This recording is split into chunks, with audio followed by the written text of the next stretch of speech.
We find ourselves just a few hours outside of the great city of Waterdeep. There's a warm, beautiful breeze that kind of sweeps in from the Sea of Swords. As you look to the sky, it is literally painted blue for as far as the eye can see in any direction.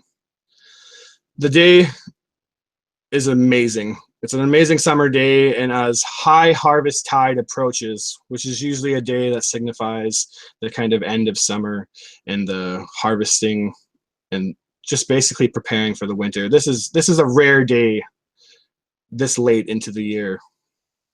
As you look to your west, you see these rocky hills and these kind of slopes, and echoing from them are the whispers of the Sea of Swords, which is just a few miles off the coastline.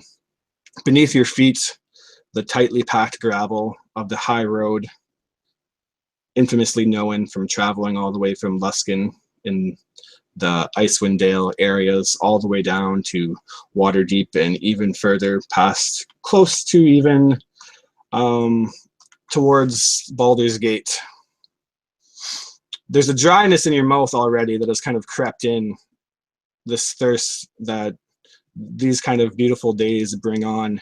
And in the distance, you see this stone bridge and a wagon pulled over to the side of the road as these three intrepid adventurers slowly walk this path, heading south towards the city of Nightstone. What I'm going to get you guys to do really quick before we go into anything too crazy is we're not going to do any full character introductions yet, but just really quickly, the first person that we see is this cleric. Describe really quickly in a couple words what this cleric looks like.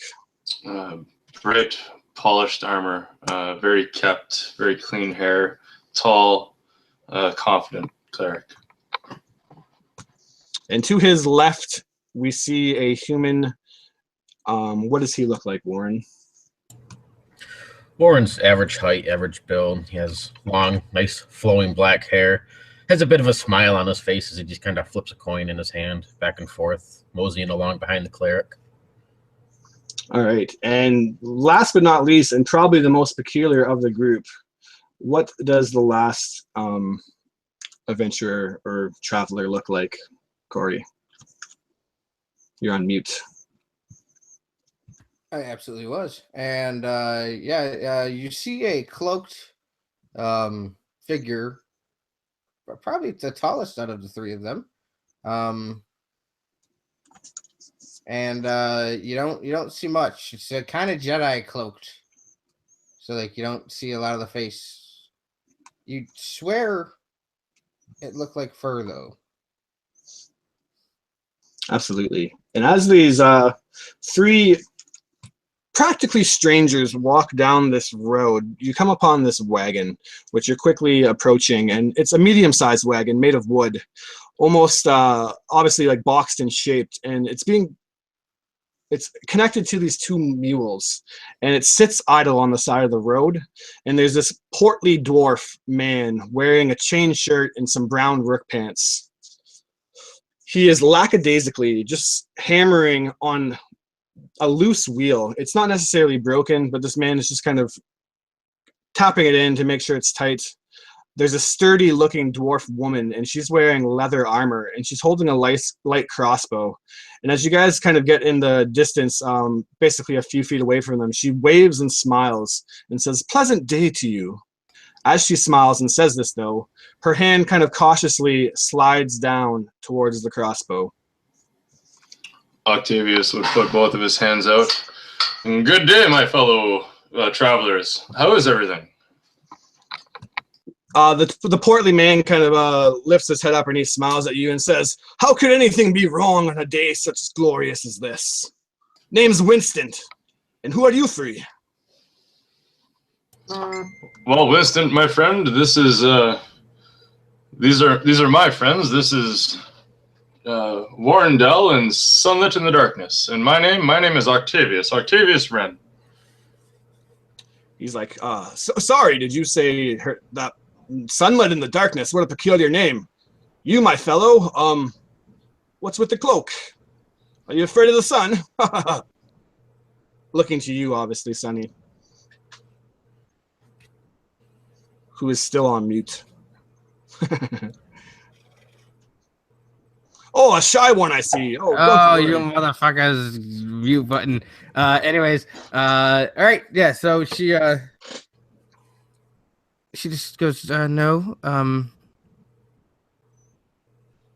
then she pulls her cloak off, and you see a full-formed panther head, pretty much. You know what I mean? It looks like something of a big cat variety. If you can see the chat, the screen, that's what she looks like. It's called Black Jaguar. It's a very interesting colorization. It's imagine a cheetah, but opposite, basically, is the best way to think about it. Reverse cheetah. Yeah, reverse cheetah. He cocks his eye at you and says, "A tabaxi this far on this side of the Sea of Swords. What brings you, my foreign fellow?" Well, one of the things you notice is that she is doesn't even look like she has any weapons on her or anything like that. She's very it looks like just the cloak on, maybe some pants of some sort. Looks like she may be a monk. But she just goes, I practice a form of martial art that they don't have on the island. Very interesting indeed. Well, this is my wife, LaDonna, and we are traveling merchants. This is my wagon, which we call Winston's Wagon, or Winston's Wine and Wares. We hand make our wine and sell the highest quality of potions, wine, and lemonade. On a day such warmth as this, could I interest you in a glass? He actually stands up and hammers the wheel in one last time and gives it a sturdy pull, and then heads over to the kind of opening on the side of the wagon and reaches underneath, kind of over the counter, and pulls up a bottle of this lemonade and cracks it and looks to you three expectantly, like, are you thirsty? So it's a halfling, right? It's a dwarf. Both of them are dwarves. It's a dwarf. Okay, yeah. So it's still half my height. You know what I mean? So yeah, she just would look at the two men that she feels like she kind of knows them a little bit, but they're just peculiar. You know what I mean? Like, because everything's peculiar here on this side of the water. What is lemonade? Oh, it's a marvelous drink made from lemons. Have you heard of such a thing from where you're from? Here, just try it. I'm sure the taste will do all the explaining that you need. Lemon? You mean like the yellow fruit? Yes, very sour, but if you sweeten it up. And LaDonna would speak in and say, I made it myself this morning. I promise you it'll be quite refreshing. And she kind of smiles. And she takes it.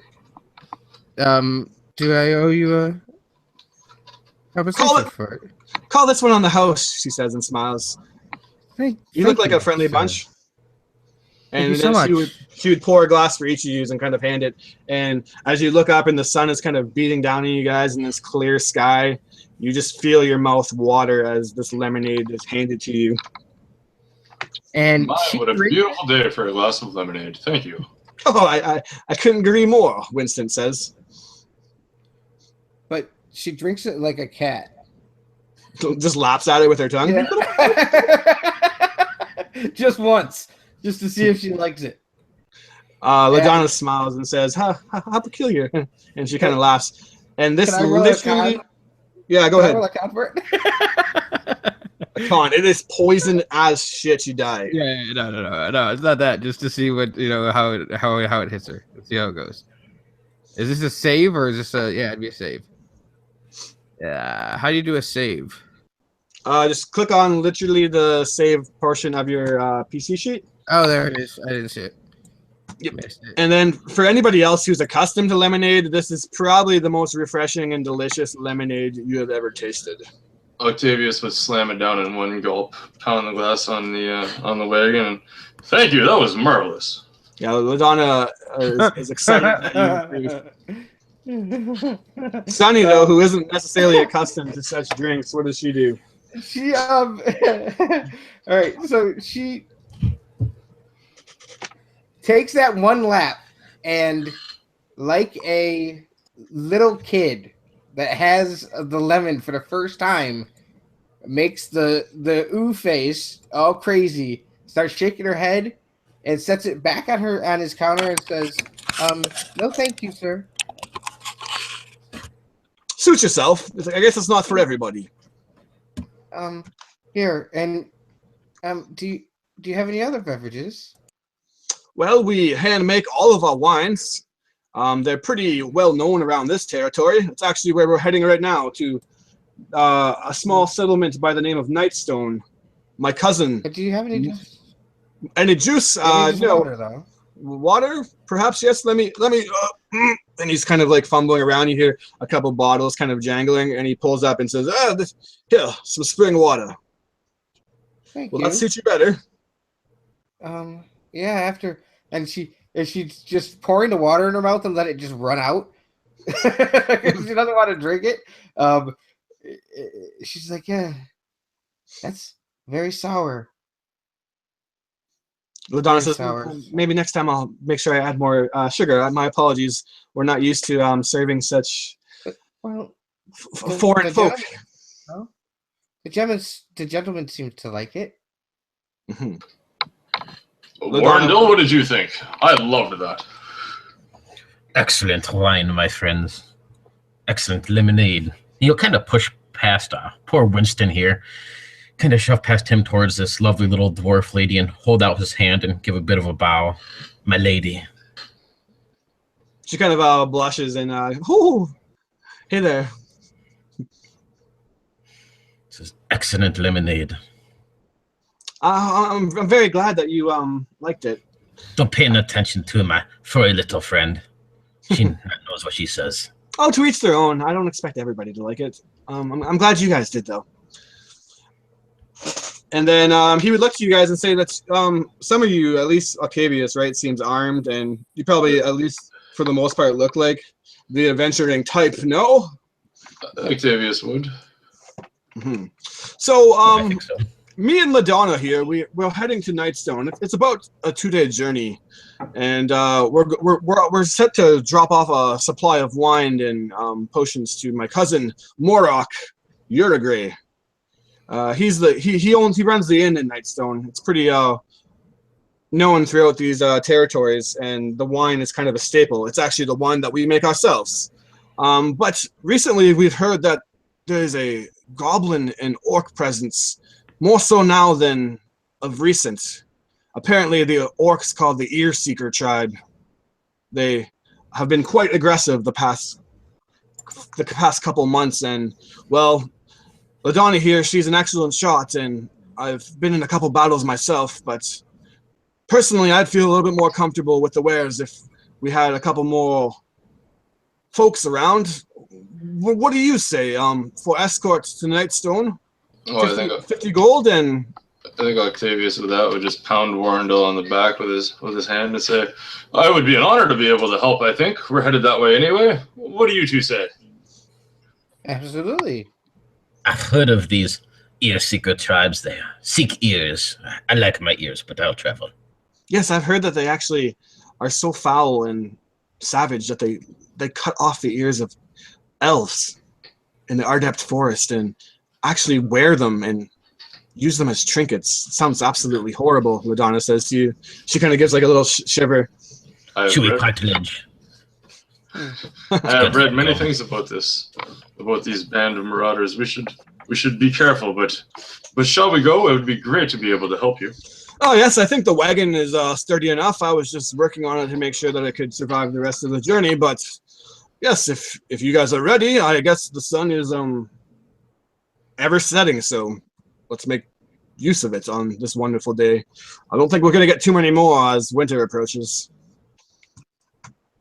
And then with that, he would kind of hop up, and basically the front of the wagon is a two-seater, and it's being pulled by these two mules, so you don't really assume that it's going to be making great speed. So there's probably room for maybe one or two of you to sit on the back, but other than that, a couple of you are probably going to have to walk.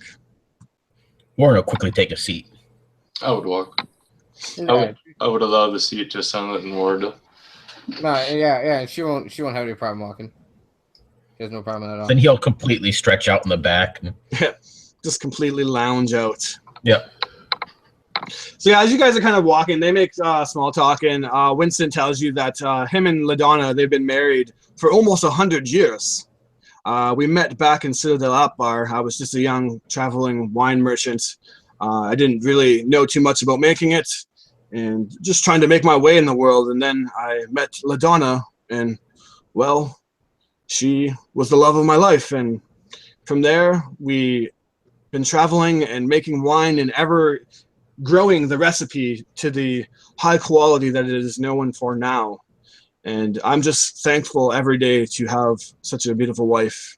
And she kind of just like puts his arms around LaDonna and gives her a kiss on the cheek. What about you guys? What brings you to obviously we know that you my friend, can I call you Sonny? That's what my friends call me. Oh, we're all friends, aren't we? We're all friends here. I think we're gonna be. Yes, absolutely. If we're gonna be traveling the road together, we might as well be friends. I say it's always best to keep good company when traveling. But you want to be as positive as you can. Certainly. So, what brings you guys to Nightstone?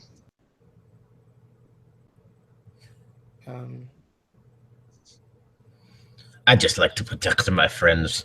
They're a little strange sometimes. They need to be around. I'm sure they're thankful to have someone like yourself. Almost certainly, especially the man in armor. I see the way he looks at me. He'll give Octavius a wink. Octavius would give him a nod and a quick laugh back. What about you, Octavius? What brings you to Nightstone?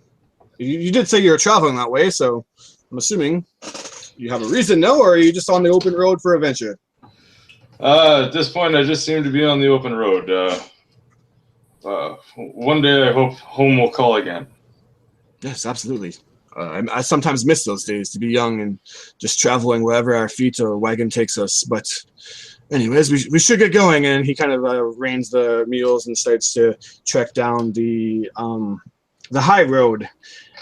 And basically, within a couple minutes, you pass over this estuary of the Desarin River, which runs a good way through the Sword Coast. And as you pass this bridge, you kind of start making your way down the high road.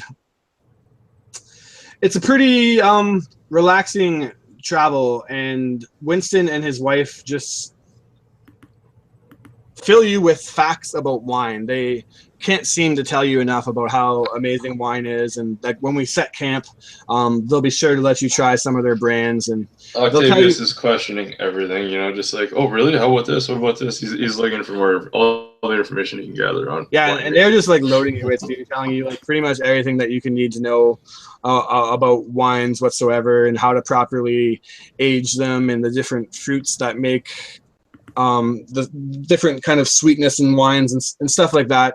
Pretty much just anything you could ever hope to know about wine. These two, they definitely seem to be connoisseurs of the drink for sure. And then they would kind of point back and say that they carry other wares such as potions and antidotes, and they just travel along these roads, bringing it to the smaller cities so that they can have good drink and keep their wares. So unless you guys want to do anything absolutely crazy, you're basically going to travel for most of the day, and then when nighttime quickly approaches, you're probably roughly half a day out. But they say to travel at night is probably a little bit too risky, and that we should make camp. And you basically make camp at this little fork in between, or the turn-off point to Nightstone. So does anyone kind of disagree with that? They say that it's been a long day, it's been hot, you've traveled a good distance, but they said it's best off to make camp and In the morning, we'll set out and finish off this journey. I do not have any quarry with that. Perfect. So they do make this camp, and night kind of quickly approaches, and it's not before long that you are completely shrouded in this darkness. The fire is burning, and the wagon is kind of to your backs, pulled off the road. You hear the sounds of crickets and the wind kind of gently blowing. The smell of the campfire smoke fills the air, and as you look around, you do see trees kind of. So basically, road to the west and a forest pretty much right to your east that they say is the Ardept Forest. From there, they pretty much quickly uncork a bottle of wine and tell you that it's time to unwind and rest for the day. Our feet are weary and we've earned this. And they pull out a platter of cheese and crackers and start filling up glasses of wine and passing it throughout the camp. Oh, I don't usually drink, but I might try. Since you've been telling me so much about your wine, I might have one glass. Yes, LaDonna would kind of approach you and say that wine to her is much like love in general. There's moments of bitterness, but it's always followed by sweet, and it's that sweetness that makes it worth it. And then she kind of looks over to Winston and gives him a little wink and a little hug, and says, "Trust me, I'm sure that you'll enjoy it." For those who actually, I already forgot this, but for those who drank the lemonade, you actually get 1d4 plus 1 temporary hit points. So Warren and Octavios can roll 1d4 plus 1 and gain temp HP. Unfortunately for Sunlit, she didn't enjoy the taste too much, but she is at least hydrated from the water. So you'll be the first to die with the low HP. Yeah, absolutely. Dehydrated. Yeah. No, I'll be hydrated. So yeah, as you guys are kind of making camp and they are drinking, if you try their wine, it is actually pretty impressive. It's not necessarily strong. It is very sweet, and if you know anything about wines, you know that it is well crafted, and deservedly they are competent and confident in their work, and it is deservedly so.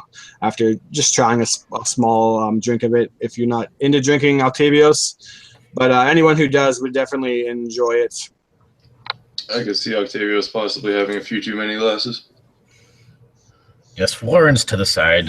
Octavius, you need to swish it around, gargle it a little, and spit it out. But taste it. Taste the fruitiness. And he just keeps ushering more and more wine towards the cleric. Nice.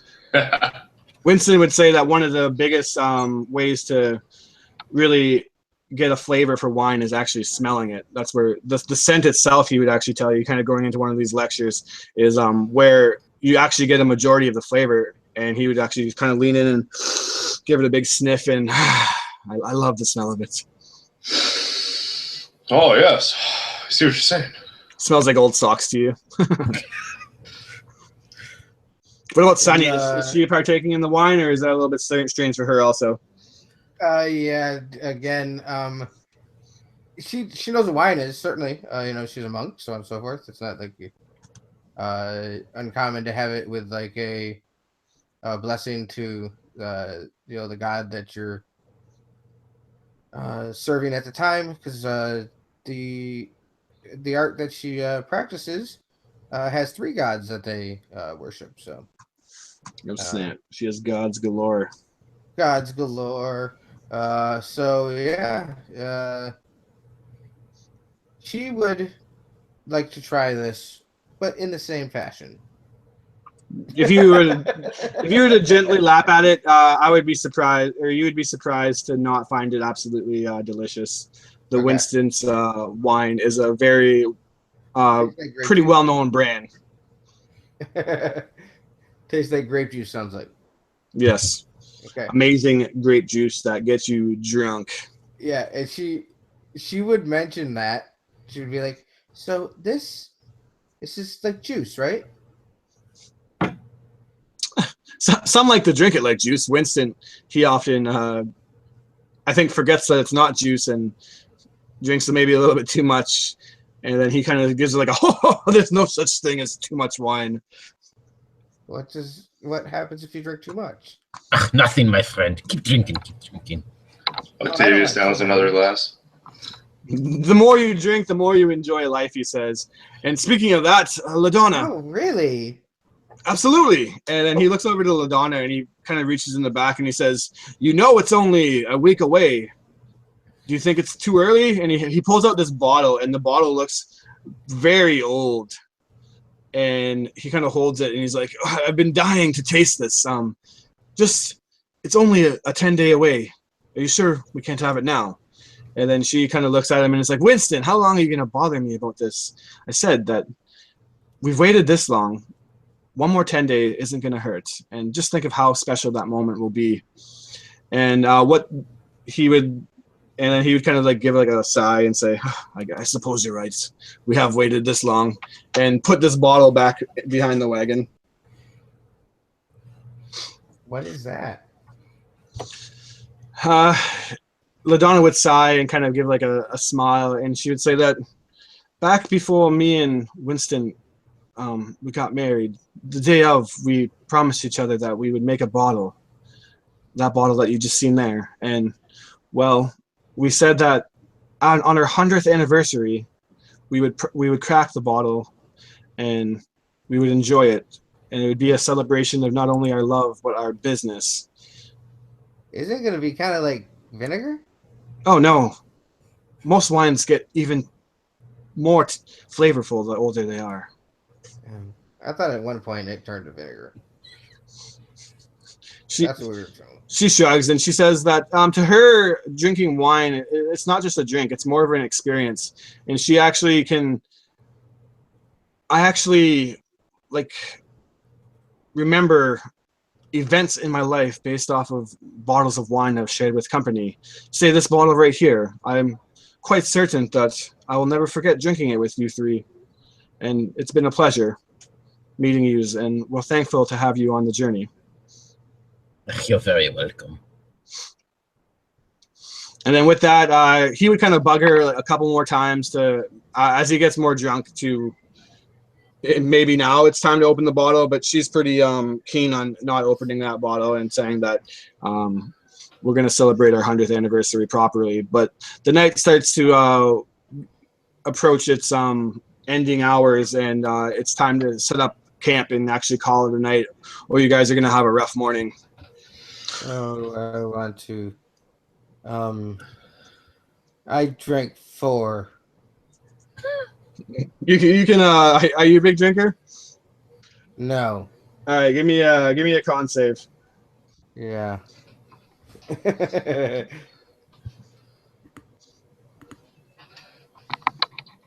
Anybody else who drank more than 3 glasses can give me a con save too. Oh, damn it. I've just been ushering it on everybody else.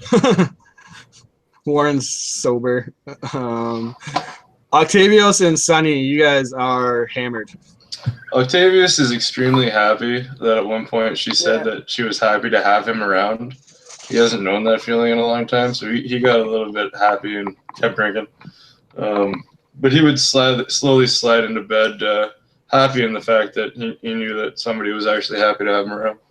Yeah, and they would carry on these conversations. They're a very jovial couple, and as you kind of slide into bed, you feel like the ground itself is a whirling hurricane. But as you tuck yourself into your bedroll, you just get this warm feeling in your cheeks and feel like it was an absolute great day.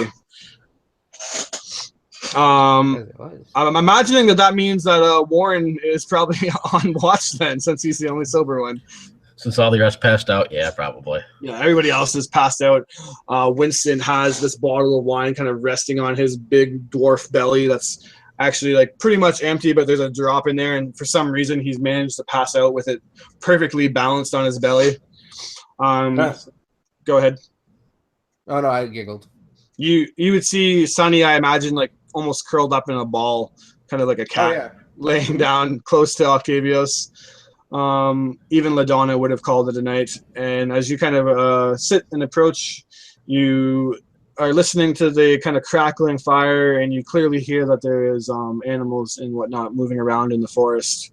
But the night is still absolutely beautiful, and there is very little need for the fire itself anyways, besides to provide light and protection from wild kind of beasts. We'll take a moment. Go ahead. He'll dig around in the pit a little bit there where the flames are and make sure he finds a nice piece of charcoal. It's all sooty and stuff, and color, the side of Octavius's face in a little bit and make some marks on his forehead. Put his hand in a nice little dish of water. Yep. That is the most awesome thing. We'll take a moment before we get any farther to do kind of quick introductions, and then we'll get along with the action. So, Cory, go ahead and explain Sunny in a few words and say whatever you want to say, and then we'll go Cory, Morgan, and Dan. So go ahead, Cory. Alrighty, yeah. So I am playing Sunlit in the Darkness. You have probably heard that. She is a short name Sunny. She is a tabaxi. She's a tabaxi monk, to be specific. I have been talking about this art that she practices, but I haven't said what that art is. I don't think I'm going to right now. We'll let that come along. Cool.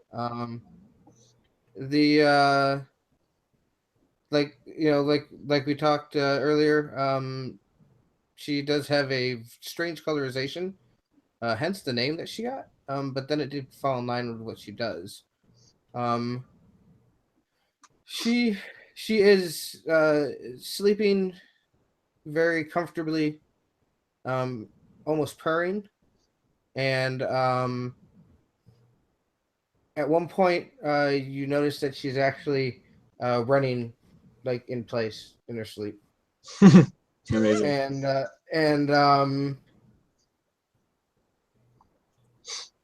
And then about halfway through the night, she just gets straight up and then takes walks the rest of the evening. All right, so go ahead, Morgan, and give yourself a little intro. So Warren Delmoran, goes by Warren. He's a half-elven sorcerer. A bit of a charlatan. He's the sort of person people generally wouldn't really, not necessarily like. He'll charm people and get them to like him, but those that know him kind of know that he's a bit of an asshole, a bit of a user. But at the same time, he's the kind of guy that will have your back if you need him to. He'll bitch and complain, and I'm sure both Sunny and Octavius have had to deal with him complaining and bitching and moaning. But you do know that he has your back and he will support you. You'll just owe him later. Beyond that, he's generally just the type of person that likes to enjoy life the best that he can and get whatever he can for as little as work as possible. Absolutely. And Morgan's channel, if you haven't heard or checked out him for some reason, is the Coffee Bean GM, I believe. I have it linked in the description of this video. So cool. Thank you. If you haven't had a chance to check him out, definitely do so. He's a great dungeon master, game master himself. Thank you. Absolutely. And go ahead, Dan, and fill this out before we hop back into the game. Yeah, I'm playing Octavius Wren, human cleric, faithful follower of Ilmater. Just a, kind of like a new adventurer, really keen on keeping up appearances, kind of a know-it-all, wants to know everything, willing to study anything. I would imagine that he's kind of annoying. Since he's new, he's very very hard to get along with just because of his fact-checking and what he used to do. He never really wanted to be a soldier of Ilmater. He just wanted to kind of stay at home and read books and study, and the priest kind of got annoyed with him, and then some shit happened and he had to take off. So he's just is on the road trying to figure it out. Absolutely. And our fourth member, who is unfortunately missing tonight, would regularly be Lionel, and he is playing Faerun, which is a Wood Elf Druid, which the party hasn't met yet. But we will figure that out by next session. And each of these 4 players actually have their own little kind of one-on-one session prologue, which explains their a brief moment of backstory before actually getting to this point where they currently find themselves at. So anyone interested in that, definitely check them out. So how long ago would that have been from now? Not very long, less than a month for sure. Okay, well, you guys will notice Warren still has quite a few wounds. Yeah. He looks like he was beaten to a pulp recently. And when you first met Warren, he would probably have not looked too great. Yes, But, fat lip and bruises and cuts. And... They're starting to heal now, though. He doesn't look absolutely terrible. You can look him straight in the face without wincing. But anyways, we will jump back into it. And since, Warren, you're on watch and relatively sober, you kind of chuckle to yourself as you see your 2 friends having these drunken dreams. Sunlit looks like she's literally in some kind of full-out panther run in the middle of her sleep on her side, just like full-on giddy-up running. You look over at Octavius, who's kind of snoring and cuddling up to his bedroll blanket. He's pulled out his little necklace of ill matter, and he's kind of holding that closely to his chest with a smile on his face. Do you find yourself actually paying attention on watch, or are you just the type to sit there and wait for somebody else to wake up? Yeah, he's too busy laughing at the pictures that he drew on Octavius's face and drawing pictures in the dirt and not really. I mean, he'll listen, but he's not kind of half-assing it. All right, absolutely. And as the night kind of goes on and you're getting towards the peak where you're thinking it might be best to wake up somebody else and call it a night, you hear a stirring in the forest pretty much behind you. And as you turn around and look, you try to put your hands to your eyes or your forehead and look out into the forest, but all you see is the darkness of the woods. So it's just about 2 hours in or whatever? Probably not quite yet. You wouldn't be up yet for sure. Oh no, she wakes up about 4 hours in. Yeah. Because I want to get like half of a rest or whatever. Yeah. And then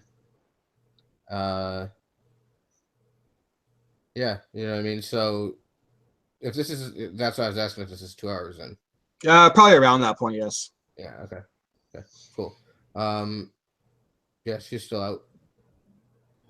Absolutely. And it's not necessarily super uncommon, like nothing to get super worried about, because you've heard animals and I've actually seen like squirrels and small deer and stuff kind of checking out your camp in the distance. So you don't really know, but you did hear something kind of stir from that direction, which pulled your attention that way at least. Yeah, he'll kind of glance around a little bit and give a bit of a shrug, warm his hands by the fire. Absolutely. As you do so, let me do some stuff here. This is actually interesting. This is going to be my first roll. So let me tell me if you actually see it, because that'd be awkward. I need to actually figure that out. Does this program actually GM roll everything for me? Or so give me a check in here, and I'm going to do a roll. And ideally, you guys aren't going to see it. So tell me if you do for some reason. I see a ghost. You see a dice, but you don't see what I rolled, correct? Yeah, I don't see nothing. Beautiful. So yeah, you don't you look, you go back to warming your hands up, and then you don't see anything or hear anything, and it gets to a point where you probably think you should maybe wake up somebody soon and call it a night yourself, unless you plan to like not actually rest and stay up. Oh no, he totally wants to go to bed. All right.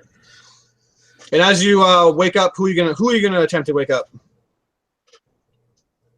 Yeah, I figure Octavius is looking a little rough. He drank quite a bit, and soon he's the more perceptive of the two. So he'll go over and give her a bit of a nudge with his foot, tickle her ear with a stick a little bit. So as you do kind of head over there, and you look, and she's kind of purring and sleeping, you start to walk, and then in the distance, kind of just ahead of you, you see a short figure. And it's just an outline, and it's clearly carrying something. Short. Yeah, he'll stop when he sees that and peer And a little bit closer. Give me a perception check. We'll see how much you can see. And you're just human, right? So you don't necessarily have dark vision? No, I'm half elf. Oh, you're half elf. Okay, so you do have dark vision. Oh, let me see. Perception would be under skills. Perception, and I drag just the die over. Yeah. Yep, that should work. Beautiful. Your infrared kind of dark vision slicks on as you realize that it's necessarily not close enough to see with your regular vision. And what you do perceive with that roll is it is a young elf. And what she is carrying is a crate of vials. You hear them kind of jingling around. And as she stops, she looks, and you realize that she notices that you noticed her. And it's like that deer caught in the headlights. You get... What do you do?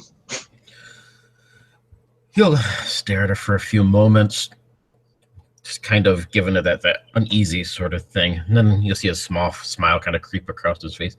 Ah, my lady, what have you got there? And then she... Come, you don't have to be shy. It's just a Warren. She says, sorry, I need this more than you do. I don't need anything. Come, let's have a chat. And you see that she clearly has basically the supplies of the wagon. Not necessarily a lot, but do you want to give a roll or something? She looks like she's about to bolt.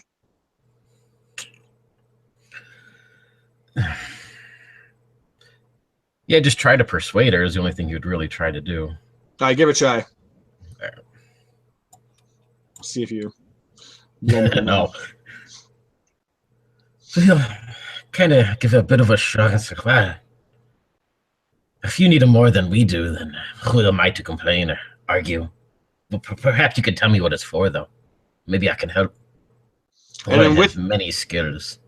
With that, a kind of stray bottle from the wagon itself that maybe she displaced on accident kind of rolls out, and you hear it kind of rolling against the wood, and then it drops out and smashes, and the liquid kind of pours out on the gravel.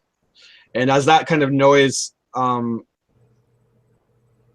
permeates, she, again, like a deer caught in the headlights, kind of looks, and then you just hear her say again, I'm sorry, and then she starts to run with the supplies of the wagon.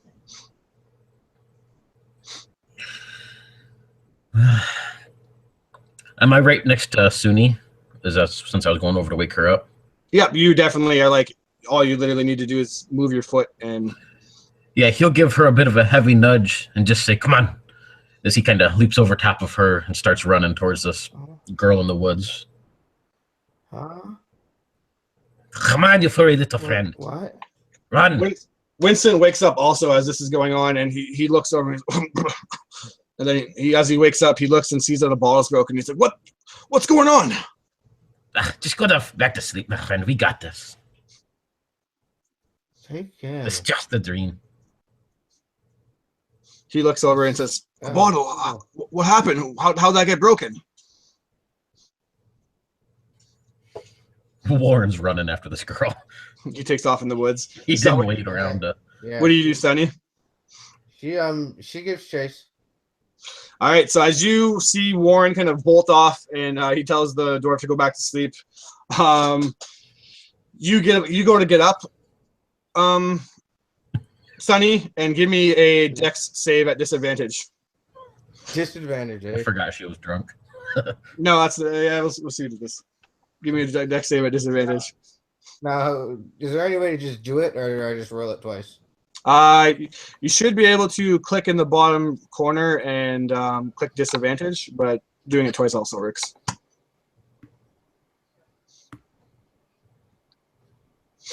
So 13 would normally have been enough under your just to get up and be drunk and get a run on, but as you do start to stand up, something feels off, and you suddenly lose your balance. And as you look, you realize that your 2 feet are tied together by a rope, and you lift yourself up and you go to jump, and you're pretty agile, but as you go to move forward, your feet kind of cuts together and you fall down to the ground.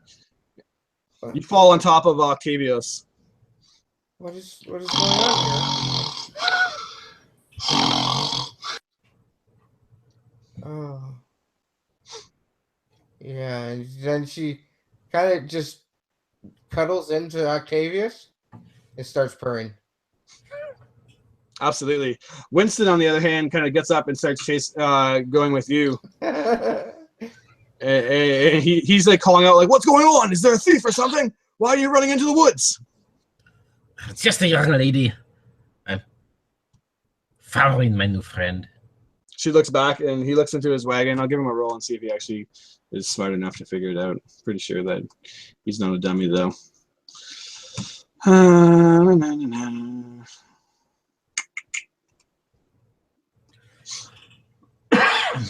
Yeah, he realizes that something's missing as he inspects the wagon, and you hear him kind of like yell out, "Stop, thief!" And he starts chasing after you. Warren, as you're running through the woods, though, what exactly are you doing? Just trying to keep up with her as best as I can. How far away is she? She was probably about 20 feet away when you guys first realized each other. But as she darted into the woods, this young elf, who you suspect in, elves age much differently than humans, obviously being a health elf. So she's probably comparable to like a young teenager in your time frame. How old she actually is in elf years, you wouldn't know. But she is moving super quick, and you're going to have to like full out book it just to keep up with her. That's what I was going to ask. Yeah, if I can't see that I can't catch up to her or, keep up or anything, he'd cast sleep on her. And what's the range on that? That's what I was checking right now. Let's see. 90 feet.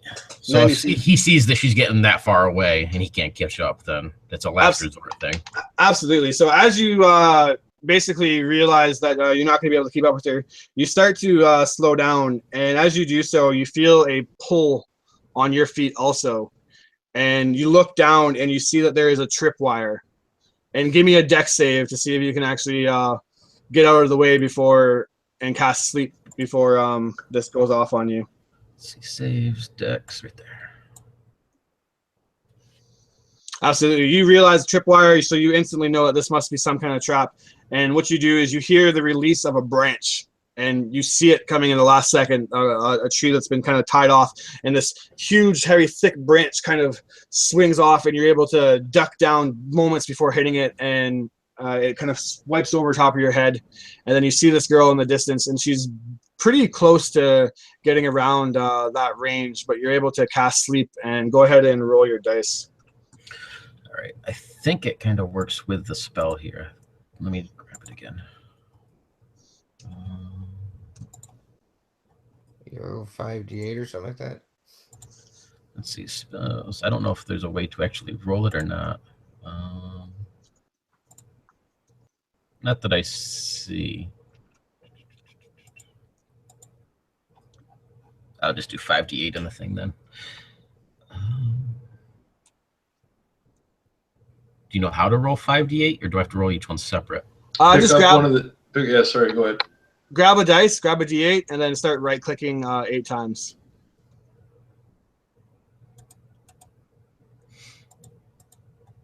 Oop. Ah, okay, cool. 5. There we go. Okay. Oh, it's supposed to be 2d8 though. Whoops, let me check. Higher level spell. Second level, roll additional 2d8. Blah blah blah.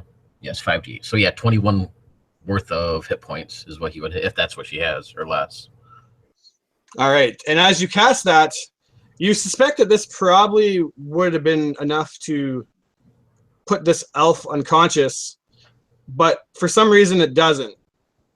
And you can give me a history check at advantage if you want, or you can just say whatever, it didn't work.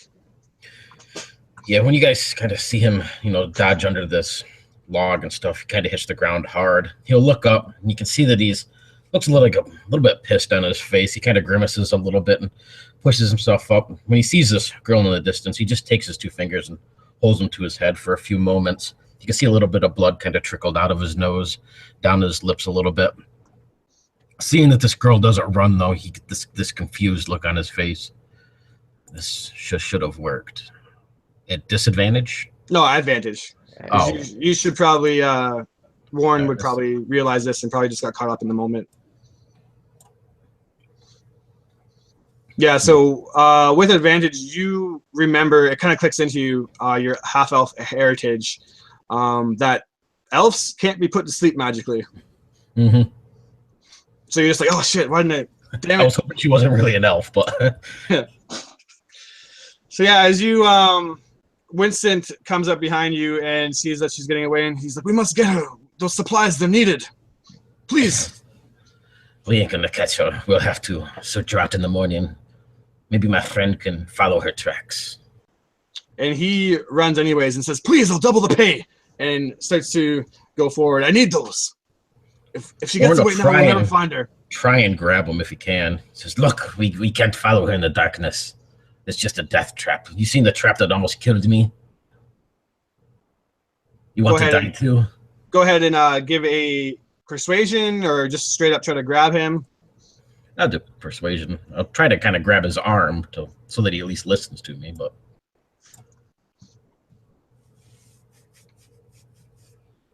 19 total. So yeah, he'll stop and listen to you. And as you kind of stop to pursue, you look at her and you also see her kind of stop, and she's probably around that 60, 70 feet away. You can just barely see her, and you see her stop and look at you. He'll stare back, obviously trying to calm this dwarf down, saying, look, we're not going to catch her in the darkness. And she's too far gone as it is. We can follow her tracks in the morning. My furry little friend, she can track stuff, I think. I don't know what she can do, honestly. But we can figure this out. And he's like, oh. We're not going to get anywhere in the dark. He's like, she took some expensive things, though. It's gonna be a massive setback if we don't get that back. Well, I can win you some money back if we need to. Don't you worry. And as you do that, you hear the clear twang of a bow releasing tension on an arrow. And as you look around, you hear a quick whistle, like a whew, and then a thunk as an arrow sinks into a tree. And as you look around and you try to see where it's coming from, you see that the elf girl ahead of you is ducked and sunk into the tree just where she was standing is an arrow. Is she still there? She kind of lifts her head up Okay. and looks at you and is like looking like, are you firing at me? She doesn't necessarily say that, but you see that she too is trying to figure out what's going on and where it's coming from. He'll kind of put his hands out to be kind of obvious and say, look, we're your friends as it is. You can come with us and live. And then he'll kind of look over at Winston and say, come on, we need to get back to the others. You hear thunk, thunk, thunk. 3 more arrows are shot. And we're actually, one kind of strays by and comes close to where you and Winston are. The other 2 are near the girl. And you hear the dropping of the crate and starts running towards where you guys are. You hear the smash of these bottles. And then she starts to run towards you. Are you guys just going to book it away, or? He would try to push the dwarf forward, but he'll wait for the girl if she's running towards him. Trying to slip behind a tree the best she can.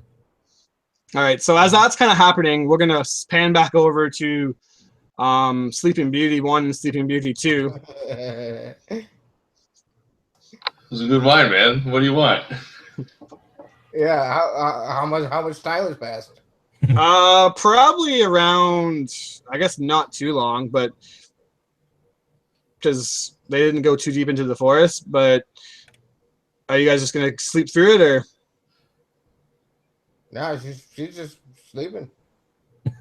She's sleeping away. Pan over to them. All you hear is snores.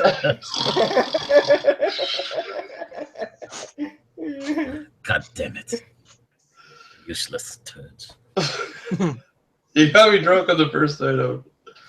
Sorry. Yeah, she doesn't drink either. So it's like the 2 non-drinkers got drunk. Pan back over. Didn't. Pan back over to Warrendell, Winston, and young girl elf that is running towards them now, and quickly bursting out from a tree line behind her are these two hulking figures, and they have these big tusks kind of coming out of their mouths, and this pale dark green kind of dirty looking skin. You see these bug-eyed kind of angry glowing eyes looking in all directions. They have bows, and what you see coming through this tree line is two orcs, and they are running towards and looking to shoot two more arrows in your direction. It's about time that poor Warrendale and Winston roll initiative. All right, it's on here somewhere. I remember seeing it.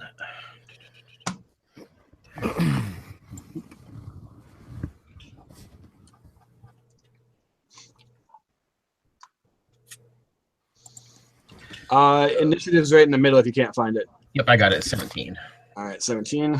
So I don't you're know if there's an in. initiative tracker or anything that. Yeah, so if you go to the top kind of right-hand corner of Fantasy Grounds, you'll see a couple like little menu buttons, and there's two swords clashing, and that will actually pull up got it. Yep.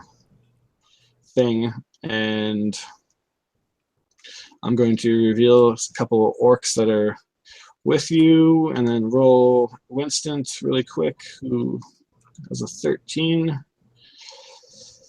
And we'll put the girl in also. So first up is the first orc, and he draws back on his bow again, and you hear him shout out, "Come here, pretty little elf. We want to cut off your ears and string them around our neck."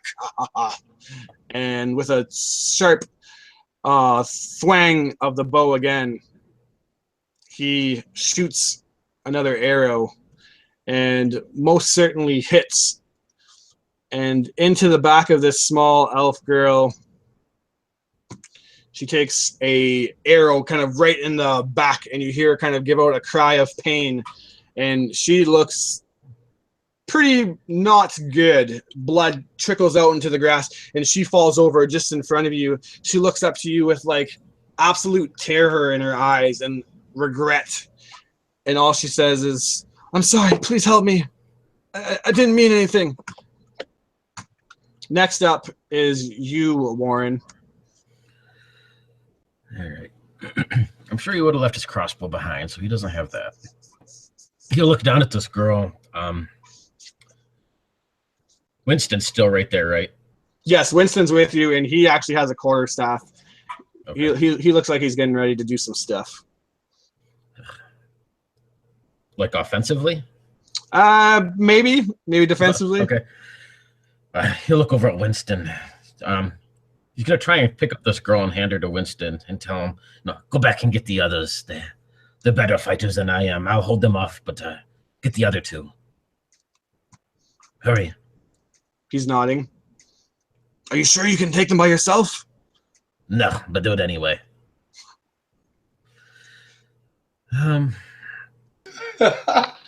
Would that be a free action or no? Yeah, that's absolutely free. Okay.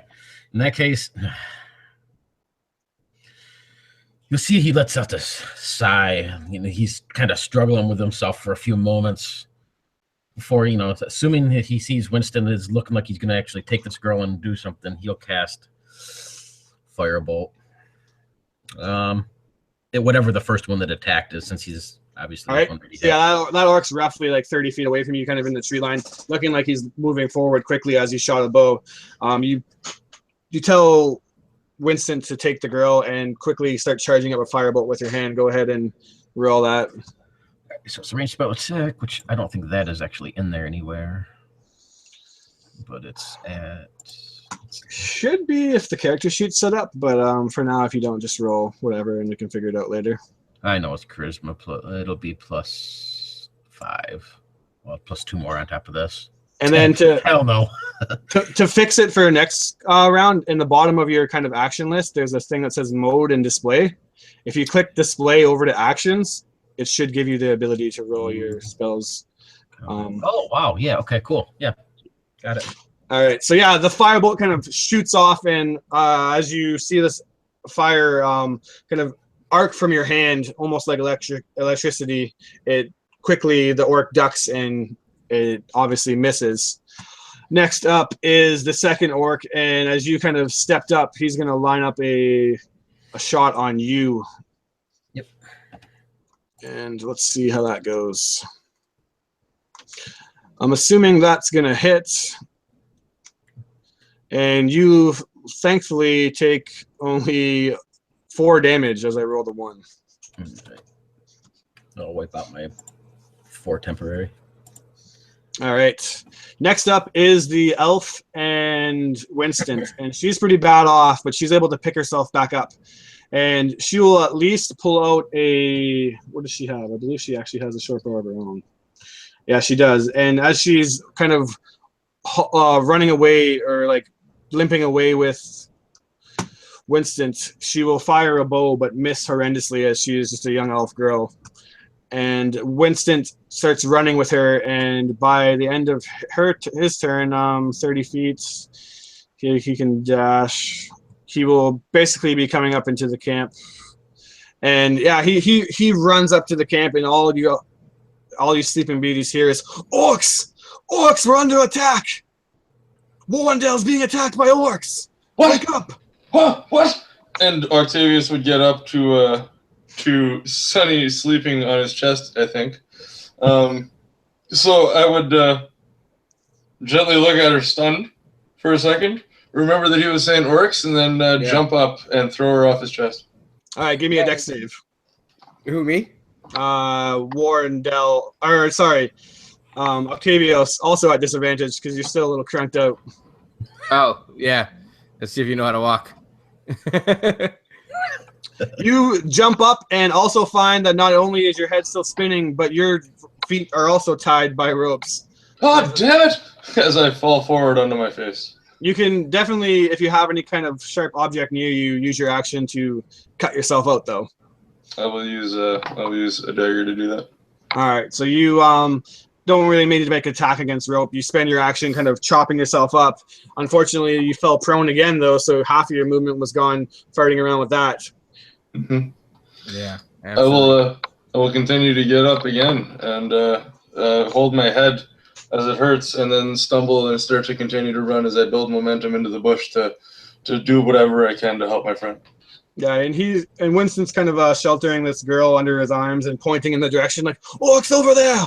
Quickly! Your friend's in danger!" Okay. Damn. Roll initiative and jump into the fray den. And next up is you, Sunlit. Thank Are you gonna sleep it off, or? No, she she hears the commotion. She pops up, remembers that she has her feet tied. Can I have done that? Because it did happen once already. Yeah. And she sits up, takes her kama, and which is just a small sickle, and cuts it, loose for a turn. So she has to do that as well. And then she also moves very quickly. But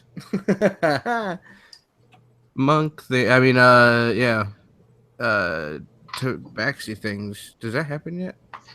I think the tabaxi at level 1 is you get some kind of ability where it's like a long rest ability that you can dash for free as a bonus action or something. Yeah, feline agility.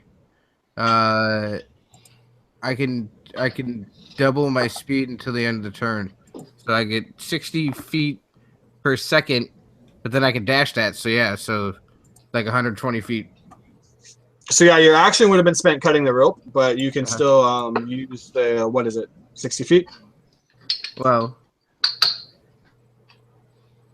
unless you can bonus action dash, which I don't think you can yet. No, not yet. That's next round. I mean, that's level 2.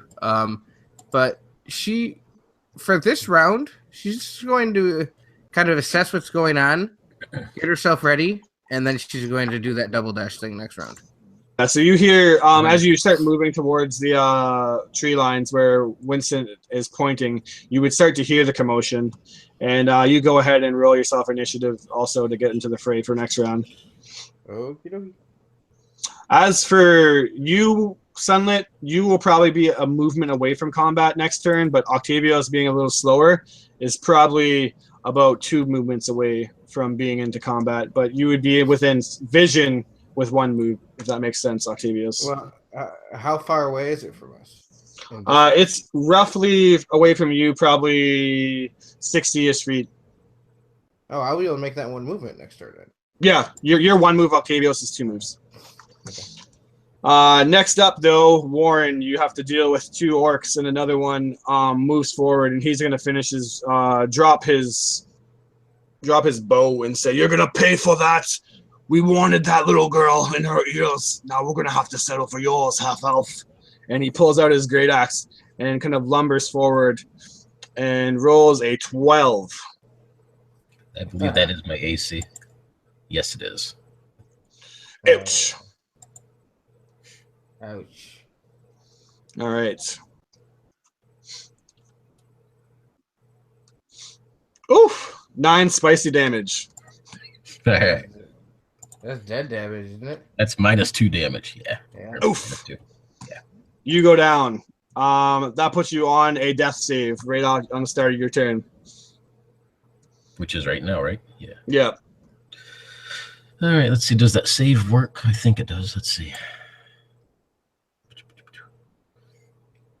So that'd be a success. Yep. 1 success. Next up is the other orc, and he's going to start looking around. And I guess that would mean that he comes into actually probably contact with. Let me get a perception check to see if he actually sees you. Oops. He does not find the camp or anything. And a matter of fact, what he does find is a rope that quickly starts tightening around his foot. And he's going to have to make a save. But quickly, seeing it, slams his great axe himself down and cuts the rope. And you see this mechanism kind of spring where it normally would have grabbed him by his rope, his leg, and swung him up. But he succeeded on his dex save, so he didn't spring the trap himself. But luckily, hasn't found anybody else yet. So that puts up next, I believe, where the heck is... all the way down to Octavios. All right. How far away do you think I could? I'll definitely move an action, but I'm wondering, does an action get me within 30 feet of sunlit, or does it still give me? Do I have to make a dash to get within 30 feet of sunlit? So your regular movement, if you don't dash, will put you within vision of the combat, but away like 30 feet away. If that makes sense. Okay, so I will be within 30 feet though. Yeah, but if you dash as your action, then you can definitely like get up to the right up to the fray. So it's up to you whether you want to dash or just be on the outside of the battle. I will dash, and I will. If I don't know if dash gets me right to Warren. Yeah, you'd be right on top of him, basically. Okay, yeah, I will stand right on top of him. I will put him. I'll basically spread my legs, like 1 leg on his left, 1 leg on his right, and I will stand over him with my shield and just stand there for now. Okay. Sunlit, you're up next. As you see Octavios kind of dash by you, and he, for some reason, you're pretty quick, but he moves fairly fast himself for an armored cleric and positions himself in a defensive stance over Warren, who you now has seen has fallen unconscious. What do you do? Yeah, she's certainly gonna just double dash herself and be a little puzzled that this half elf is beating her. It's not okay. I'm a regular human. Oh, you're a human. Yeah, even Sorry. worse. Yeah. Now you were a movement away, so you don't technically need to dash. Oh, okay. So just 1 movement, then Yeah. what's the situation when she gets there? So you see an orc basically imposed over Warren, who Octavios kind of charges in front of and puts himself in between, and then you see another orc kind of like looking around, like sniffing through the air, like he clearly smells you guys, but he hasn't found you yet. And it's it's definitely attacked Warren, right? Yes. Oh, yeah, down. Yeah, he's unconscious. Oh, he's unconscious. Yeah. Yes. Would she know Part that? of my eye Or is would caved she- in. or would- Oh, okay. If you don't have dark vision, then you probably would be running no, around she- in complete darkness. she But does. She does have dark vision, but Yeah. So That's she would just jump right at that dude's face. all right, so the one that's in front of Octavius then. Yeah. All right, so go With- ahead and with charge the- in. with the trauma. And let's do that. That is Your target is 13. oh man. That's not where I thought it was gonna be.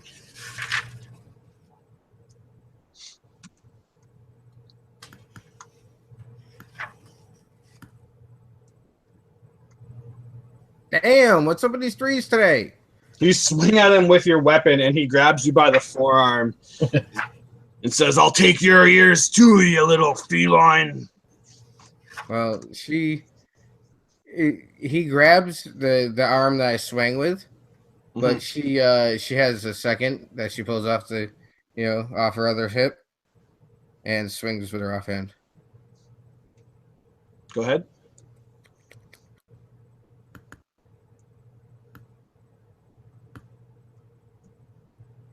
That definitely It's hits. not the +3. It's not the +3 though. 13 still hits. Um.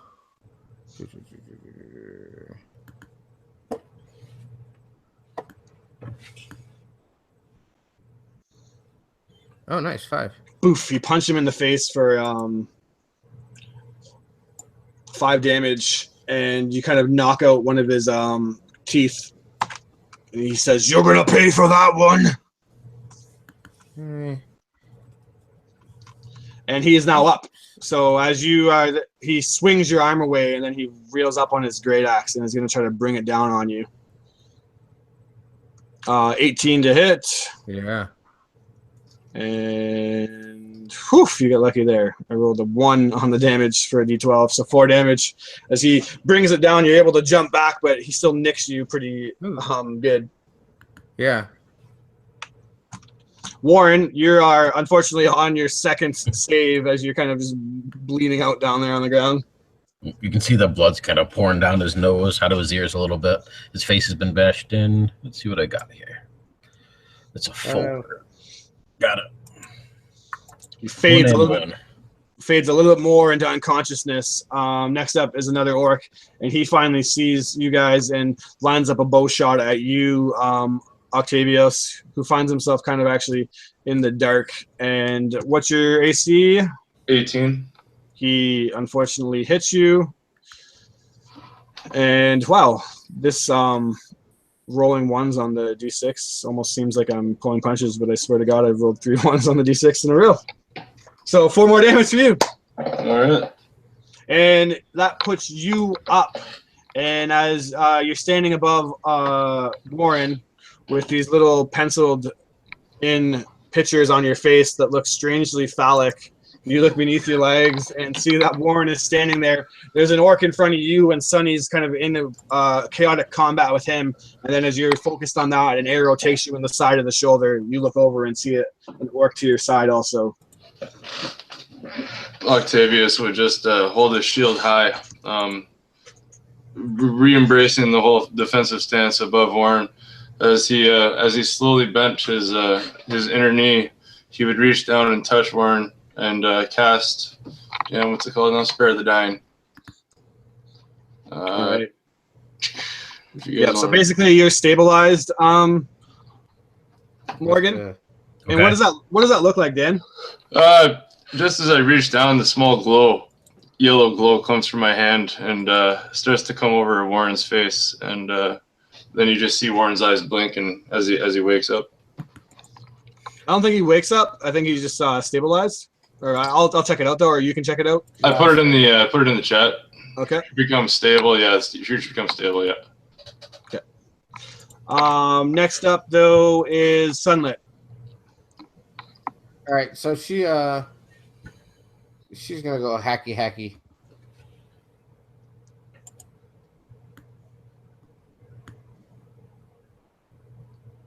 First one, that's a 1.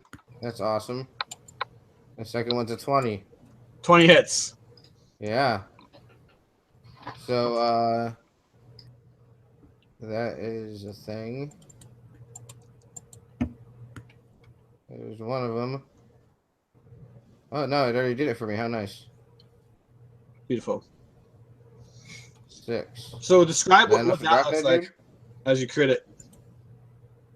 All right. So she frustrated because this is a dumb orc. She's seen many orcs. That orcs isn't something old or new. They've been on the ground forever. We were told. So, she jumps up and goes to swing her kama around and hit him on his right shoulder, but the kama drags onto the ground and sticks into the mud and is stuck on the ground now. That's the one. Okay. And but because of her dismay in knowing that if the master had seen that, she needs to redeem herself. She comes over with an offhand that is glorious and hits it right in the face, and it's a beautiful, beautiful, beautiful slice directly crossways right across his nose and everything. She gets him pretty good. Nice. Yeah, and you hear the snap of this orc's nose as you clearly break it, and blood starts gushing out as this creature is heavily injured and looks like he'll probably go down next time you hit him.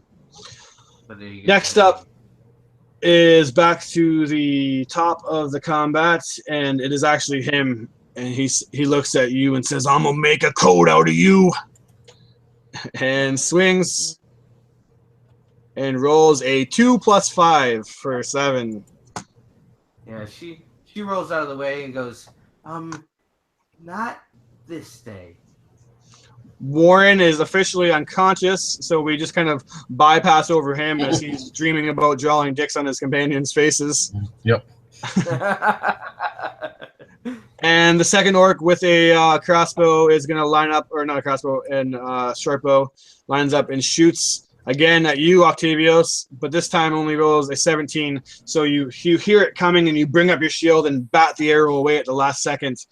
Running in behind you, you hear the kind of exaggerated war cry of Winston, and he casts out the cantrip light so that you can finally get a better vision, and says, "Get back, you filthy orcs! Leave them alone!"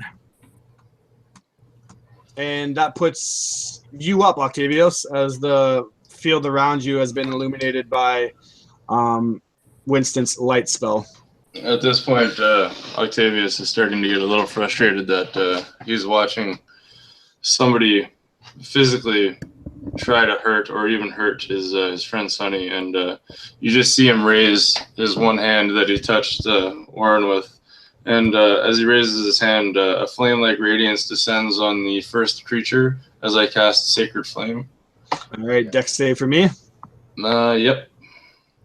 I rolled an 11, 12 in total. And how do I know if that? How do I know if that does it? Pardon me? How do I know if that actually does it? So you need to look at your spell DC, which I believe, what is your casting? Is it wisdom? I'm just trying to figure out what tab that is. So it would be 8 plus your wisdom plus proficiency. Yep. 8 plus wisdom is 3. Plus proficiency is 2. So 5 plus 8 is 13. 13, so it failed. Alright, so that's 1d8 damage. I'll roll that now. Oh, that was that.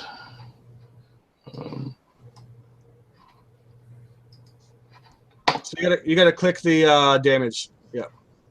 There it is. And describe what that looks like as you finish him off, actually, because he was pretty badly hurt. Yeah, as Octavius raises his hand, this column of red fire comes from the sky and just basically engulfs him in flames. And as it touches the ground, he just turns to dust with the flame, and he's basically just gone. Puff of smoke is evaporated by you, Octavius. The other orc looks at that happen and just instantly realizes that the odds of this fight have quickly shifted not in his favor, and he is going to drop his short bow, and you just hear him call out that you'll pay for that, and run off into the darkness. Quickly behind you, Winston kind of catches up, and following behind him is the elf who, for some reason, no longer looks that injured. He would look over and say, "Oh, your friend, Warren, is he all right?" Octavius leaned down. Are we still in initiative or out of initiative? No, we're out of initiative now. I'll cast Cure Wounds on him. Unless you want to try to catch up to the orc, but he dashed to get away. Yeah, no, I'll just cast Cure Wounds on Warren. All right, go ahead and cure his wounds. That's 5. Nothing great, but better than fucking nothing. That works. You come back to consciousness, Warren, with Octavius looking you in the face, and you see crudely drawn on his forehead your masterpiece. He'll give a bit of a chuckle. Kind of raises his hand to help himself up. Kind of pulling himself up using Octavius' armor. You got something on your cheek, my friend. Octavius would smudge his face, still trying to wake up, rub the sand out of his eyes as he's trying to get whatever Warren's pointing at off his face, thinking it's probably just mud or dirt from the ground. With that, Warren will give an appreciative bit of a nod. He won't actually say thank you before turning and kind of hurrying his way back to this campsite. He's more worried about the girl who's, a potential lady friend. And this elf, or LaDonna, or are you talking about the elf? The elf, Anik, I think that's her name. Yeah, Enoch. So basically, Winston would be giving this elf girl kind of crap. Like, what are you thinking, girl? Look at what you did. You almost got these gentlemen killed. And where's the items that you stole? I'll need them back at once. And she looks pretty frightened and just says, I'm sorry. I just needed them really bad, and I don't have money. I didn't mean to cause any trouble. I didn't know the orcs were there. And she walks over to where the crate is, and you see that all the vials have been absolutely shattered but one. And then she looks down and says, I'm sorry, I didn't mean for any of this to happen. And she starts to kind of cry. What did you need those vials for, my darling? What were they going to be used for? She pulls out the one, and it's a bottle of antitoxin, and she says, "That's my sister, my people. They're sick, and they need medicine real bad. I seen you guys traveling in hope that you would have something, and I found this. I only wanted to make my sister feel better. You see, the orcs, they poisoned our water supply, and she's quite ill. I don't think she's going to make it."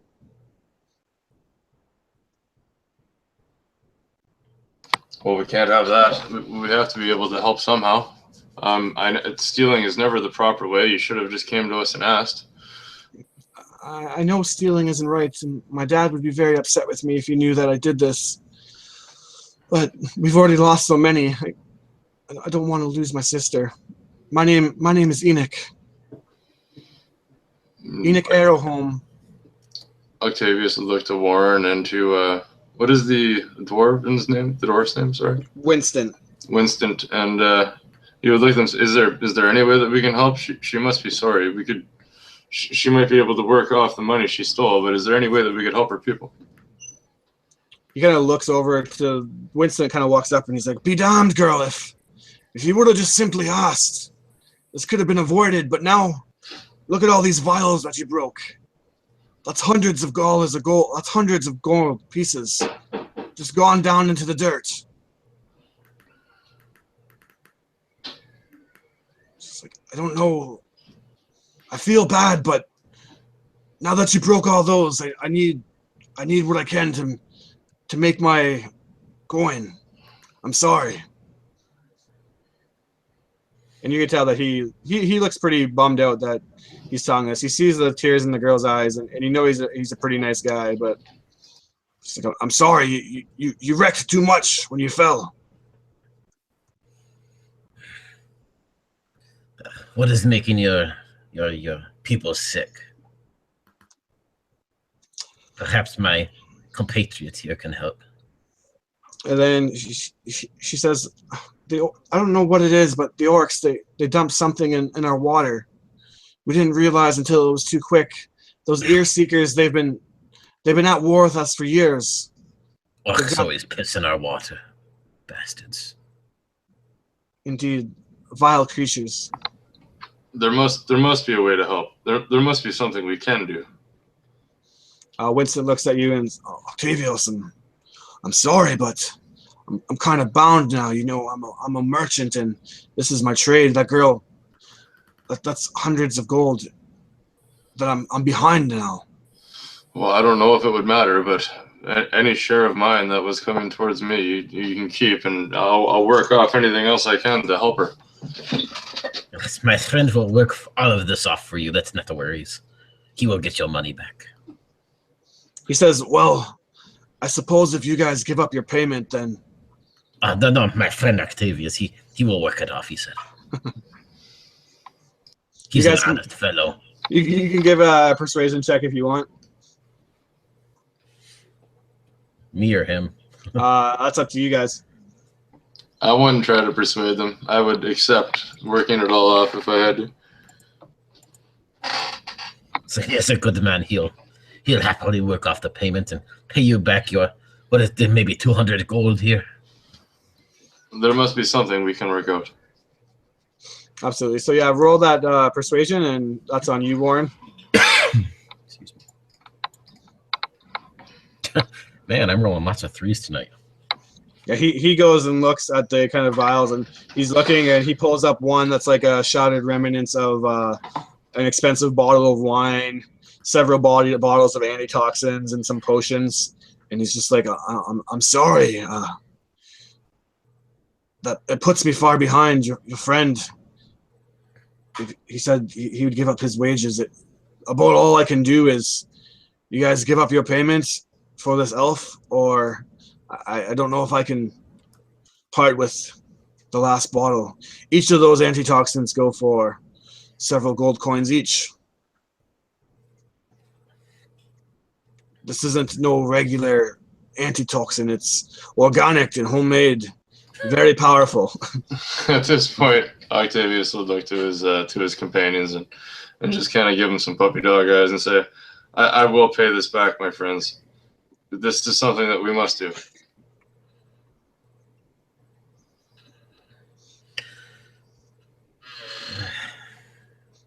The elf girl is teary-eyed looking at you, Warren. He'll look over at Winston for a moment. Are you a gambling fellow? You like money, no? He nods. Yeah, I've been to Itar a few times on the Grand Dam. But I tell you what, my friend here, he'll work off this labor. He's a good strong man, and my feline friend, she's a bit furry, but she's good too.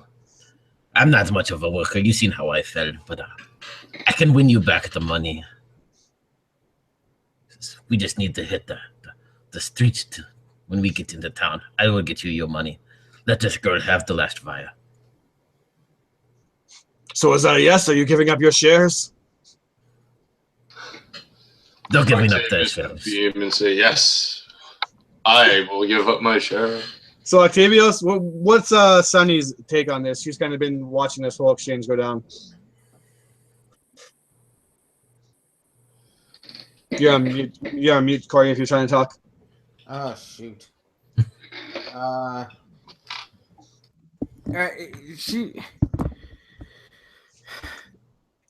Everything is happening very quickly for her right now. She just doesn't really like what. So basically, where you're at is this Yeah, I girl, guess this elf girl, kind of stole some supplies because she needed to cure her sick sister, but she accidentally broke all the supplies, and now Winston is saying that he would very much like to help this girl, but she just cost him a lot of gold, and said that if you guys give up what they were going to pay you, the 50 gold, like he'll call it even because he doesn't want to see a poor girl cry, but he's a businessman, and that girl just cost her like 200 gold. So Octavius is saying he doesn't care. He'll forego the payment. Warren, he kind of wants to get paid. What's Sonny's take on it? Well, Sonny wants to help the girl. But, So- you know what I mean? So whatever that would entail. So yeah, I'll let you And guys that's- solve that out. you know what I mean? As it's 2v1 on Warren, how you guys go ahead and try to convince Warren?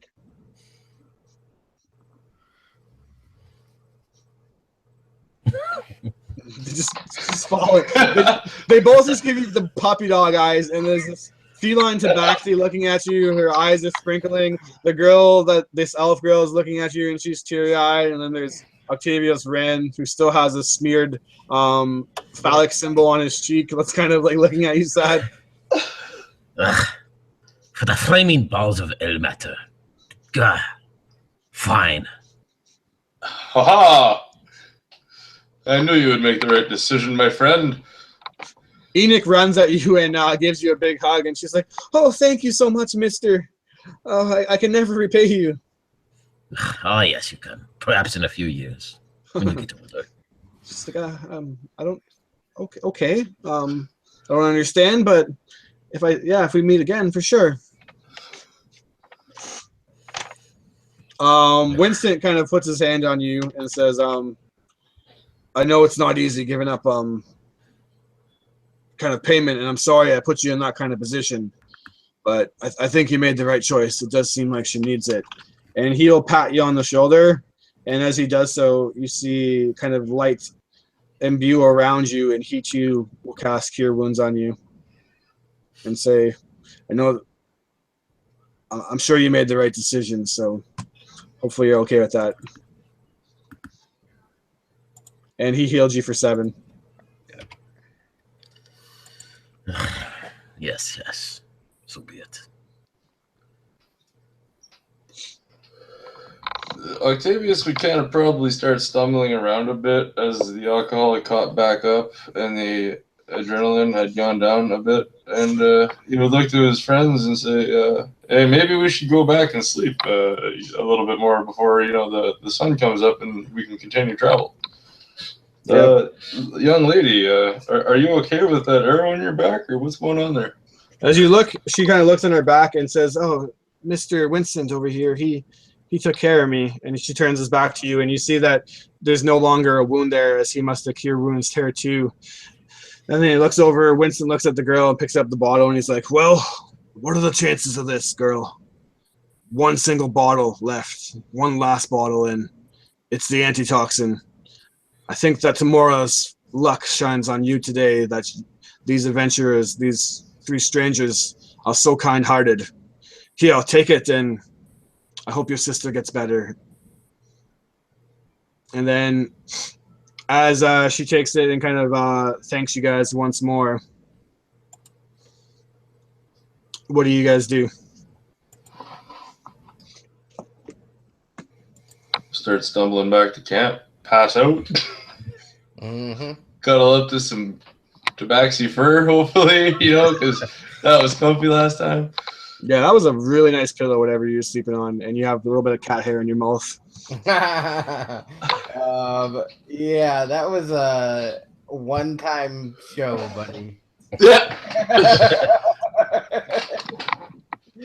So yeah, she gets back and purposely sleeps a little bit further away from you.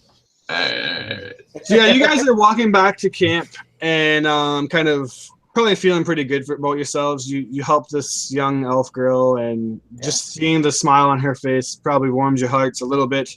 And you're all kind of walking back and joking about how Octavius has something on his face, and that was a heck of a fight. Warren went down, and just kind of laughing. And then there's just this feeling of offness You can't really put your finger on it, but just you get this sinking feeling in your stomach. Do you feel that, guys? Uh-huh. I think it's the wine talking. You drank too much. Go to sleep. As you sniff the air, you clearly smell burning. As you look in the distance, you see smoke kind of rising above the trees. Oh gosh. From what direction? From the direction of the wagon. Start running. Yeah, warmed run. You start running? Yep. You run, and it's not before long that you see a big light. Obviously, you guys weren't too far away. And as you run, you see that the wagon, Winston's wagon, is completely in flames. And it is billowing high into the sky, and there's this dark plume of smoke. And as you look, there's wares, bottles shattered everywhere. Where's his wife? Give me a perception.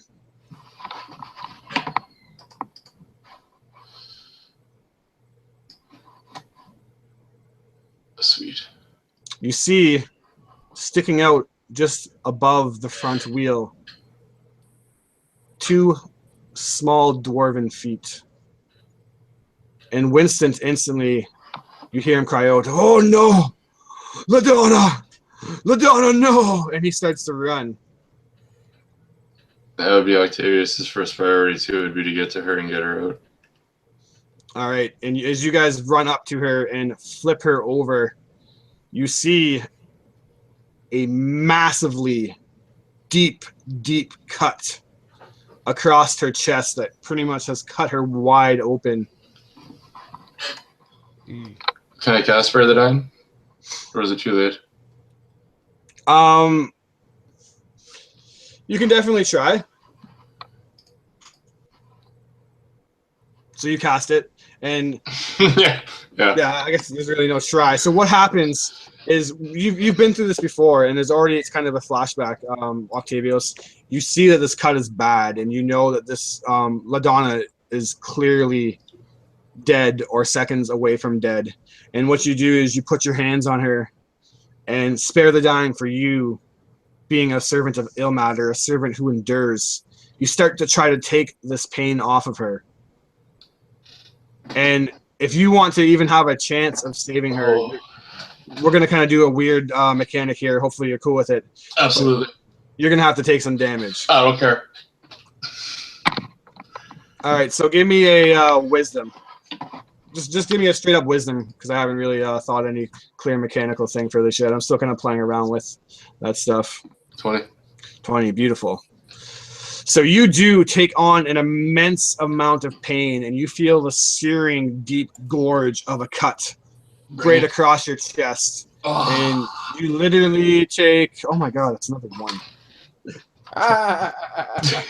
You take a searing 5 damage. Thank you, Ilmater. And what this does is, it unfortunately, you know deep down that it's not enough to unfortunately save her, as the cut that she has sustained, there's just no way to repair something like this. But you do give her a semblance of consciousness, a moment to speak to you guys, and she gasps and she says, "Winston, where's Winston?" And he drops to his knees instantly, and he says, I'm here, my dear. I'm sorry. I'm so sorry what's happened." And she would say, Men in dark cloaks. They came. They burned everything. I tried to stop them. I took one down." And she points, and you see behind the wagon a man in this dark cloak with an arrow sticking through its head. You can't see the face of it because it's covered by the cloak, but you clearly see an arrow sticking right up from the face. "I'm sorry, Winston. They took everything. I couldn't stop them. I let you down." And you're just basically spare the dying, giving her this semblance of a moment to speak, Octavius. But as she's doing this, it's literally agonizing pain. Yeah, that's cool. Just bearing it, gritting my teeth and crying, and probably tears of whatever would come down my face, and just go talk. Does anybody want to say anything as they're kind of talking, or are you just gonna let them have their moment? No, let them have a moment. All right, so Yeah. she would basically say that she couldn't save anything. The only thing that I managed, and she starts coughing again, and then she reaches in her cloak and she pulls out the old bottle of wine, the bottle of wine that they were supposed to share for their 100th anniversary. She says, "I'm sorry. This is all I could save." And then she shakily hands it, and Winston grabs it and instantly starts bursting into tears. And then Octavius, unless you want to take more damage, you're pretty much gonna have to let it go. I think I would fall back in exhaustion, and just tears would be pouring down my face, and I'm so sorry. I'm sorry. I can't do anymore. I'm sorry. And the last thing that she says is she heard them, and she's trying to say something. Gargle it out as you're just like getting ready to let go. And the last thing that she's able to make out is Nightstone. And then you just can't. You have to let go, and she falls dead. And Winston instantly just grabs her and cradles her and starts to bawl, cry. You hear him howl out in just absolute agony as the love of his life that he's shared over 100 or almost 100 years with has just been taken.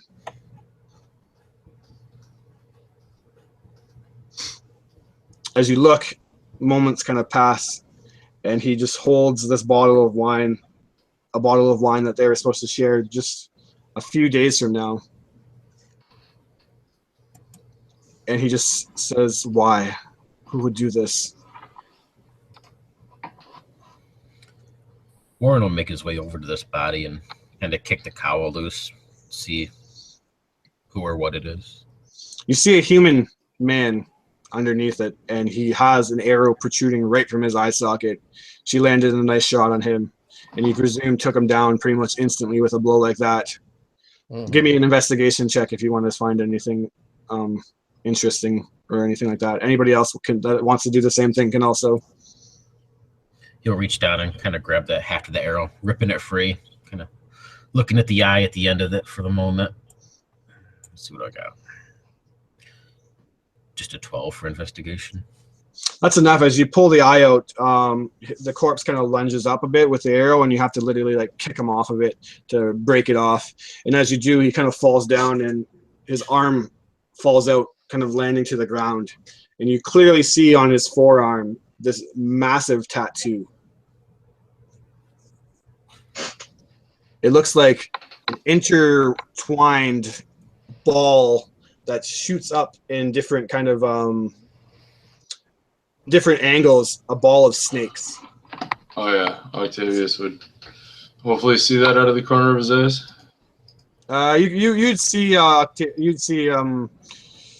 Warren looking at it, and if you went over there, you would clearly see that this tattoo has kind of fallen out.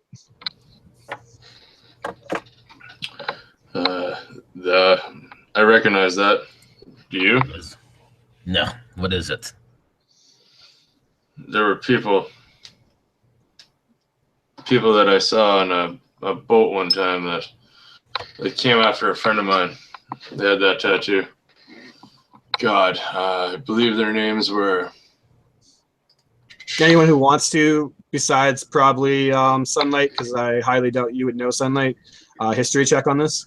The Zentarim, I think it was. I think it... Or, yeah, you remember. I've heard of them, but never met them. They didn't seem like good people. My friend just got away, but I guess he did kind of provoke the fight. Winston would say no good person would ever do something like this. LaDonna was the sweetest soul I've ever met. Only a foul, demonic, evil person could kill a sweet, innocent soul like my LaDonna. What in the world could they have been after? Mm-hmm. He looks. Do you know why they would have done this? It says marauders, maybe bandits. Seems like they took pretty much everything. stealing my entire supply is a good bounty for anyone, I suppose. And he's kind of gone monotone at this, almost like a state of shock, I guess. We're gonna look over. Did they actually steal all the inventory? Or did they just burn this thing? You can go give an investigation real quick. It wouldn't be too hard to actually discern. You would just see that it looks like some things got broken in the kind of chaos and confusion, but most of the crates and supplies seem empty from the wagon now. And you would also discern that there is another pair of wagon tracks that aren't your wagon. And they actually pull up behind Winston's wagon, and then with that roll, you would see that eventually they kind of veer off and go around and then start heading south down the road also. It's a lot of trouble for a bit of wine.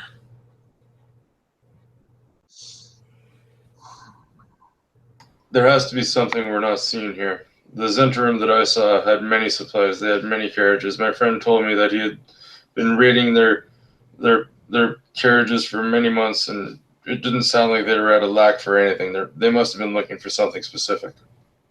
What else did you have on the trailer? He just kind of looks at the bottle of wine and looks at you guys, and he kind of bursts out like, I don't know what they could have wanted. We're just wine merchants. And he's clearly getting like aggravated, but you see tears welling up in his eyes, and he's just, and he starts to cry again. I don't know. If only they would have asked, we would have given them anything. I know LaDonna would have. She's smart. Why did they have to kill her? Trust me, we will find out. This is horrible. This is just, and Octavius would just be starting to become more frustrated and infuriated. He would definitely see this, as a grievous and atrocious cruelty, and something that should have never happened. And this goes against everything that he really believes in. He would look up to you as you say this and say, please help me avenge LaDonna. I don't have anything really left to give you. He looks at his bottle of wine and says, this, I will give you this if you help me find the sick bastards, the sick fucks that would do this to my wife. And just a complete change of tone now from him, as it almost looks like he wants to hurt these guys really bad. The sweet, jovial wine connoisseur offers you probably one of his most prized possessions at the chance to avenge his wife. I think seeing that, Octavius would change his tune and start to preach forgiveness. Start to preach. The whole crap that you're supposed to be preaching. Be quiet. Be quiet. Be quiet.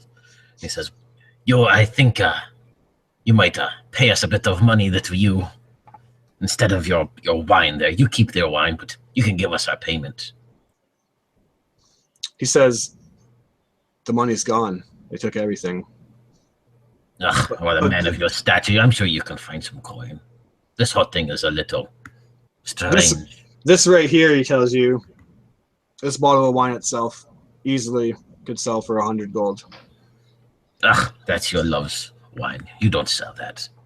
I would never. We will make you work it off. He says, no. This isn't. This bottle did such a great job. This bottle means nothing to me anymore. I would never dream of drinking it without LaDonna.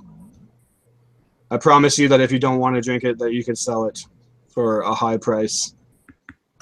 It's a shame. That's all I have.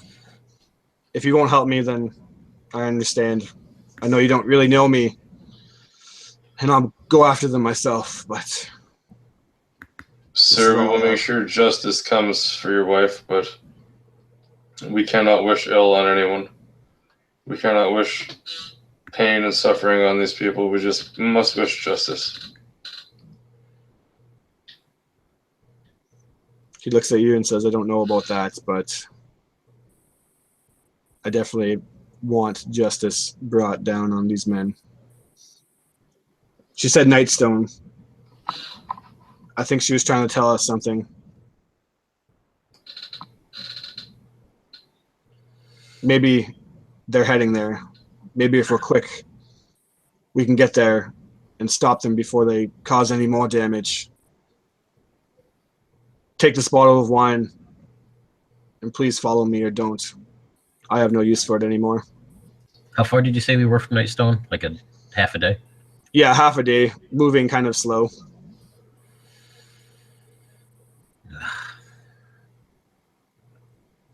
Warren will just look over at Octavius and give him a bit of a shrug.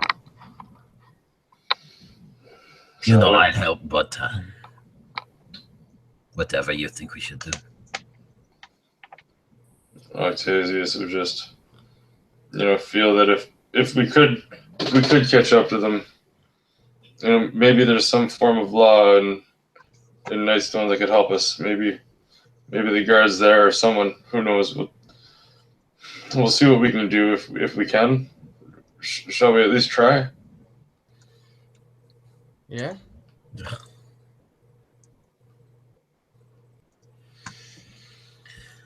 He hands you the bottle of wine. He puts it actually to you, Warren. Says that he has no use for it, even if you don't come with him. He's giving it to you anyways. So you can add that to your inventory. And then he sets out. He looks at his wagon one last time. He grabs LaDonna, swoops him up in his arm, and says, first I must bury her, and then I'm heading to Nightstone. Will you join me? I think we will. Absolutely. All right. No choice. They got you in there, another one. He quickly digs a grave for LaDonna. I would say a few words. Yeah. Absolutely. I would certainly meditate over. As he finishes burying the last kind of shovel of dirt, he turns and looks at you guys, and you clearly see that the just the look in his eyes is a look of a man who is bent on vengeance. That's the kind of carefree, happy-go-lucky, jovial Winston has been swooped away in the night. And now as the sun starts to quickly rise from the horizon, he starts to carry on towards Nightstone, not resting for the night. You see the sun peeking over the horizon, and in the distance, what seems like possibly some kind of settlement. And as the sun kind of peeks on this face, you just see these natural, dark-looking shadows and a crest in, or a wrinkle in Winston's forehead as he looks like he's a man on a mission. And as you start to approach the settlement, you clearly hear in the distance, as you are probably more than 100 feet away, even 200 feet away, and sun is almost just about up now, you hear the ringing of a church bell, and it dings and it dings again, and it rings and rings, and you wait for it to stop. Maybe it's counting time, maybe it's some kind of ceremony, but as you start to get closer and closer to the city, the ringing of this church bell does not stop. It drones on and on and on and on. And just in the horizon, just in the distance, you guys see Nightstone. Almost sounds like a warning. I agree. And I think since we have no Lionel, I don't want to get too far ahead in the story. So I think that was a kind of a short game. I don't really know how long that went for. But I think we will end it there in hopes of not getting too far ahead of our druid companion and call it a night. Everyone good with that? Yep, I think that'd be a good spot for him to come in at too. So. Yeah. So that was session 1, guys. It was kind of like since we knew Lionel wasn't showing up beforehand, I had enough time to kind of prep a a mini adventure. We were supposed to get a lot further along for session 1, but I think we were able to play something out and do something beforehand. But as for next session, which I think we're looking at April 1st, we'll be getting right into the meat of this adventure. So hopefully you guys had fun and got to get a feel for your characters and how you interacted. Got your first battle under the grounds. Only one person went down, so it's not too bad. Of course. So yeah, thanks for playing, guys, and until next time, I look forward to the next session. Peace.